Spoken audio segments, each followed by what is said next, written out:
Las bacterias son organismos unicelulares microscópicos, sin núcleo ni clorofila, que pueden presentarse desnudas o con una cápsula gelatinosa, aisladas o en grupos, y pueden tener cilos o flagelos.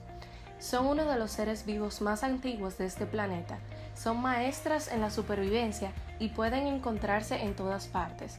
La mayoría de las bacterias son inofensivas para nosotros.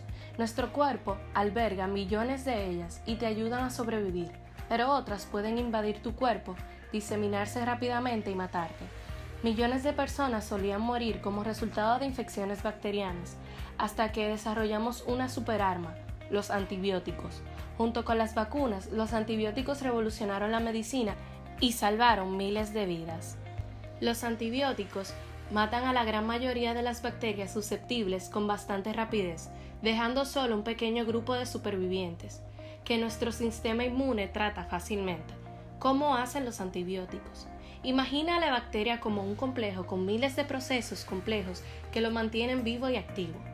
Los antibióticos interrumpen esta compleja maquinaria. Por ejemplo, interfieren con su metabolismo haciéndolas menos peligrosas. Otros antibióticos atacan el ADN y evitan que se replique, lo que impide que las bacterias se multipliquen y en última instancia matándolas o simplemente rompiendo la capa externa de la bacteria en pedazos, de modo que sus entrañas se derraman y mueren rápidamente. Todo esto sin molestar a otras células del cuerpo. Pero ahora la evolución está haciendo las cosas más complicadas.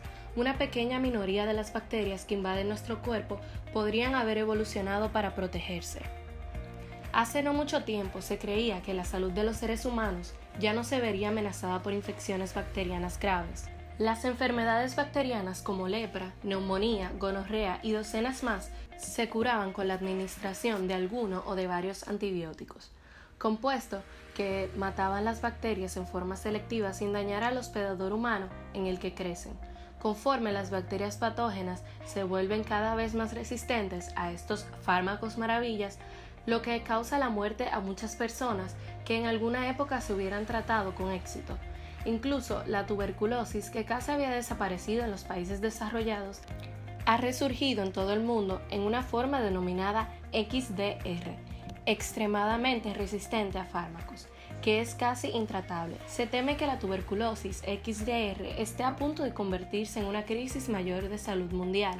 Para agravar la situación, las industrias farmacéuticas han limitado mucho los recursos dedicados al desarrollo de nuevos antibióticos. En general, este cambio de acción a la industria farmacéutica se atribuye a la falta de incentivos financieros. Los antibióticos no solo se toman por un periodo corto, a diferencia de los fármacos prescritos para enfermedades crónicas como diabetes o depresión. Los antibióticos nuevos corren el riesgo de tener una vida corta en el mercado porque las bacterias se vuelven resistentes a cada producto sucesivo. Y por último, los antibióticos son más eficaces, se mantienen fuera del uso extenso y se conservan como último recurso para cuando fallan otros fármacos. La mayor parte de los antibióticos proviene de productos naturales, producidos por microorganismos para matar a otros microorganismos. Hay varios tipos de blancos en las células bacterianas que son muy vulnerables e incluyen los siguientes. 1. Enzimas implicadas en la síntesis de la pared celular bacteriana. La penicilina y sus derivados, por ejemplo, la meticilina, son análogos estructurales de los sustratos de una familia de transpeptidasas que catalizan las reacciones finales de los enlaces cruzados para dar su rigidez a la pared celular. Si estas reacciones no ocurren, no se desarrolla una pared celular rígida. Luego surgieron las cepas, que son un conjunto de células homogéneas o clones que deriva la reproducción de una célula inicial única seleccionada aislada. Estos eran resistentes a la vancomicina de varias bacterias, incluido el Staphylococcus aureus, el cual es un habitante frecuente de la piel y la cavidad nasal. Componentes del sistema por el cual las bacterias se duplican, transcriben y traducen su información genética. Aunque las bacterias y las células eucariotas tienen un sistema similar para almacenar y utilizar la información genética, hay muchas diferencias entre los dos tipos de células que pueden aprovechar los farmacólogos. Casi todos los nuevos antibióticos son derivados de compuestos existentes sometidos a modificaciones químicas en el laboratorio. Por lo general, los compuestos nuevos se destacan de dos formas.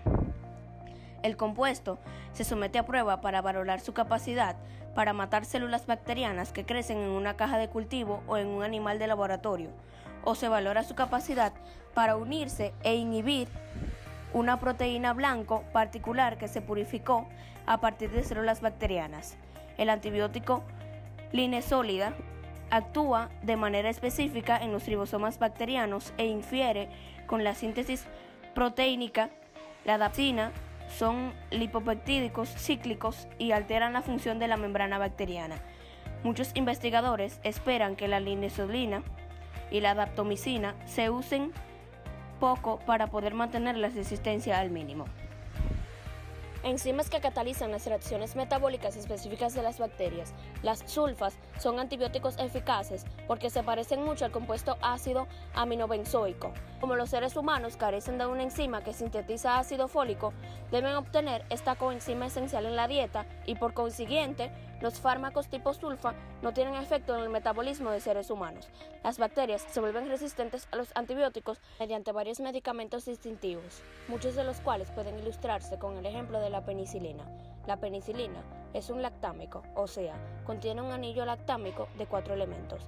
Ciertas bacterias tienen una enzima llamada lactamasa o penicilinasa, que puede abrir el anillo lactámico, lo que vuelve al compuesto inocuo para la bacteria. El gen de la lactamasa está presente en una gran variedad de bacterias infecciosas y la producción de esta enzima en dichas bacterias es la principal causa de la resistencia a la penicilina. ¿Cómo adquieren el gen estas especies? La presencia difundida del gen para lactamasa ilustra la facilidad con la que los genes pueden diseminarse de una bacteria a otra, no solo entre las células de una especie determinada, sino también entre especies. Esto ocurre de varias formas, como la conjugación, en la que el ADN pasa de una célula bacteriana a otra célula. Transducción, en la que el gen bacteriano se traslada de una célula a otra en un virus. Y transformación, en la que la célula bacteriana es capaz de captar el ADN desnudo de su medio circundante. Los farmacólogos han intentado contrarrestar la diseminación de la lactamasa mediante la síntesis de derivados de penicilina, por ejemplo, meticilina, que son más resistentes a la enzima hidrolítica. Como podría esperarse, la selección natural conduce pronto a la evolución de las bacterias, cuya lactamasa puede dividir en las nuevas formas de antibiótico. El problema de la resistencia farmacológica no se limita a enfermedades bacterianas, se ha convertido en un problema mayor en el tratamiento del SIDA, a diferencia de las bacterias, cuyas enzimas para replicar el ADN operan con un nivel de exactitud muy alto. La enzima que replica el virus del SIDA, VIH, llamada transcriptasa inversa, comete muchos errores, lo que genera un alto índice de mutación. Este elevado índice de error, alrededor de un error por cada 10.000 bases duplicadas, junto con la alta velocidad de replicación viral, hace muy probable que en una persona surja variantes resistentes a los fármacos conforme continúa el tratamiento. Este problema se combate con las medidas siguientes: la administración de varios fármacos dirigidos a distintas enzimas virales, lo cual reduce mucho la probabilidad de que surja una variante resistente a todos los fármacos.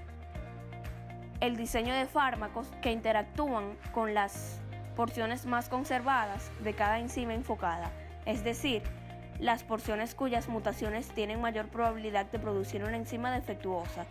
Este punto subraya la importancia de conocer la estructura y función de la enzima, así como de la forma en que los fármacos potenciales interactúan con ese blanco.